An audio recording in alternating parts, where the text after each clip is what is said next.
Hey everyone, Casey Scanlon here, going to give you another Lake of the Ozarks fishing report.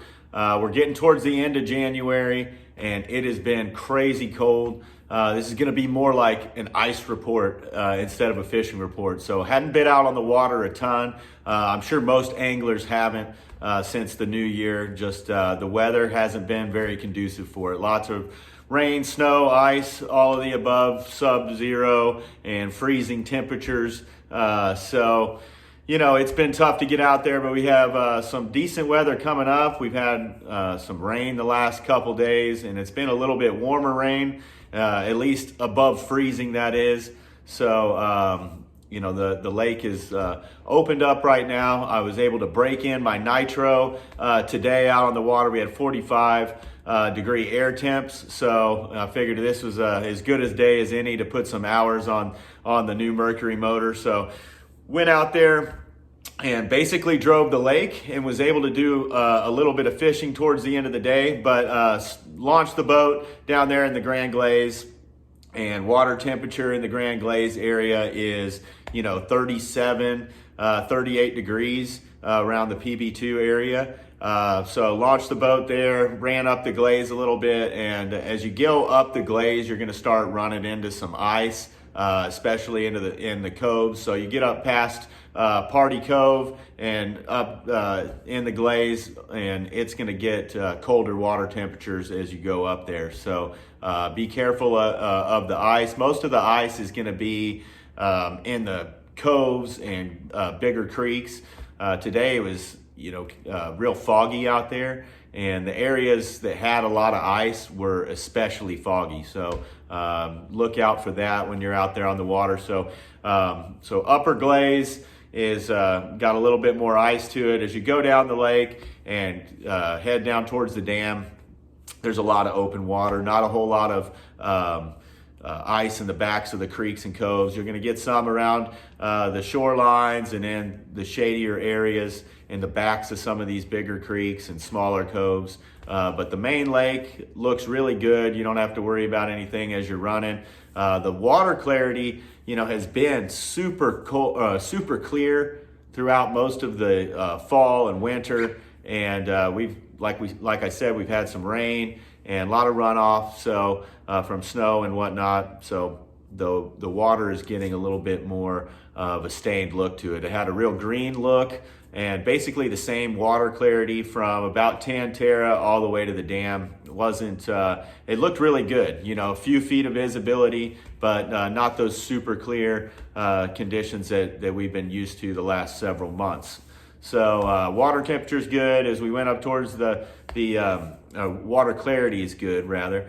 As we went up towards the dam, water clarity didn't change a whole lot. Water temperature started increasing, you know, and we were getting into the low 40s. I saw 39 around the mouth of the Gravois, and going up towards the dam, it got a little bit warmer. So that 39 to low 40s on my Garmin units was, you know, the highest I saw. So, you know, if you find that warmer water, you know, it might be better fishing. I haven't spent enough time out there to really tell, but I did put the trolling motor down and fish a little bit in the evening, and the fishing was pretty good. I fished for, once I got my Garmin Force trolling motor set up and all the units dialed in to how I like them, I put the trolling motor down, went fishing for about 15-20 minutes, and actually caught 3 fish, 2 keepers, and I had a couple more bites, all on the jerkbait.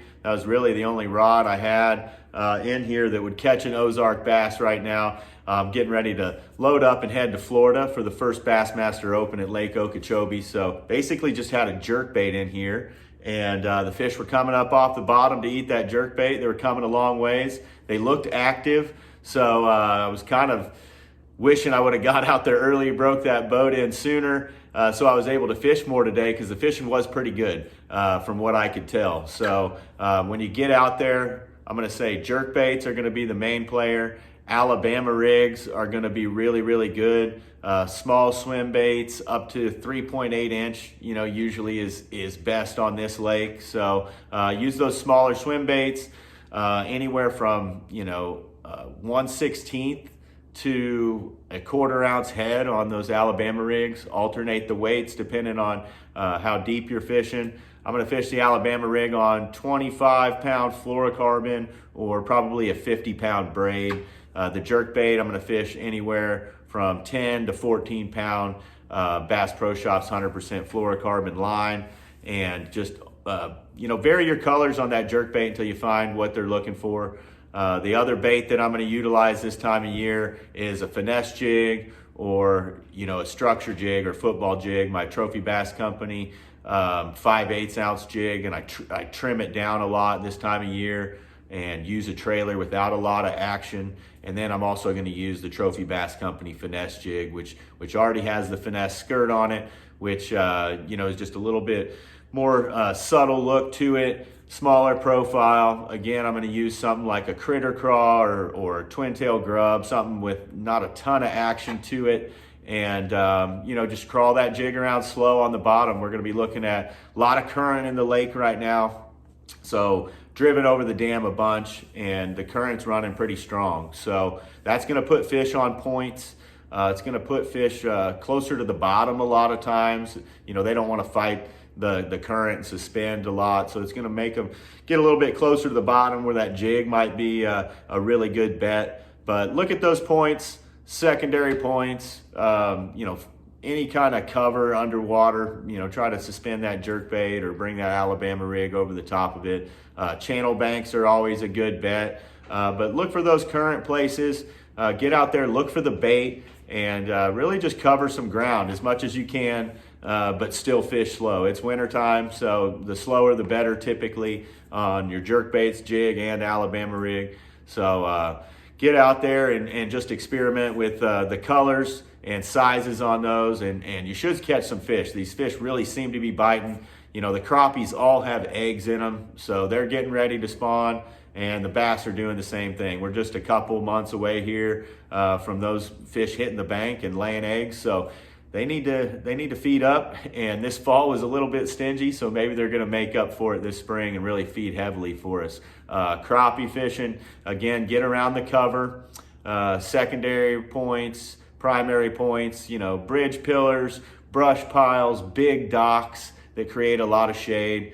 1/16 ounce Bobby Garland jig is a staple here and is going to be really good this time of year. Whether it's fished around brush or you shoot it underneath the boat dock, you should have some good results with that as well. Look for those open water crappie as well, whether you're spider rigging or just out there fishing with a jerkbait or a jig. Even a slip bobber can be really productive this time of year. Just look for those fish on your electronics out over that deeper water and throw to them. A lot of times the higher they are in the water column, the easier they are to catch. So use your Garmin live scope and look around the boat and see if you see some of those big schools of crappie, because that can be really, really fun in the wintertime. It can be a lot of nonstop action and a great way to fill your freezer up.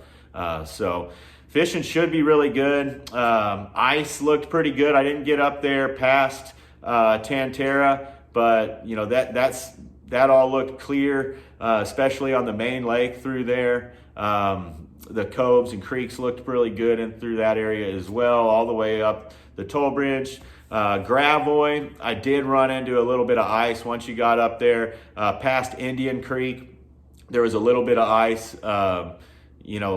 Actually past Coconuts, I started seeing some ice going all the way across the creek there. But Indian Creek had about halfway back, started seeing some ice in there as well. So, the back end of the Gravois, be careful. Upper end of the Grand Glaze, be careful. But other than that, it looked pretty good. Besides in the backs of these creeks and coves, everything was wide open, and from what I could tell, the fish were really biting. So I'm going to head to Florida here. Hopefully those big ones are biting and ready to hop in the new Nitro. I'm excited to get to some warmer weather. My old Nitro, I say old, my 2023 Nitro Z21 XL is still for sale. Give me a call about that. It's down there at Russell Marine Products. It's a sharp looking boat, and man, I love this new Z21 XL.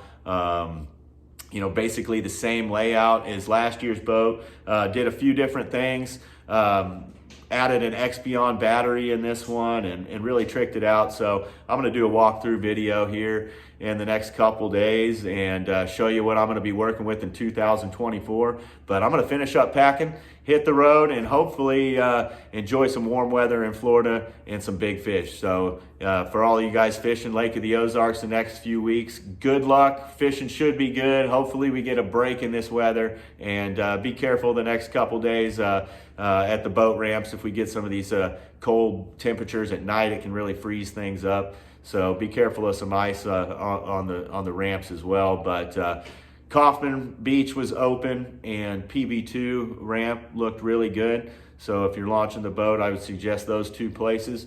And good luck out there. Catch some big ones. They seem to be biting.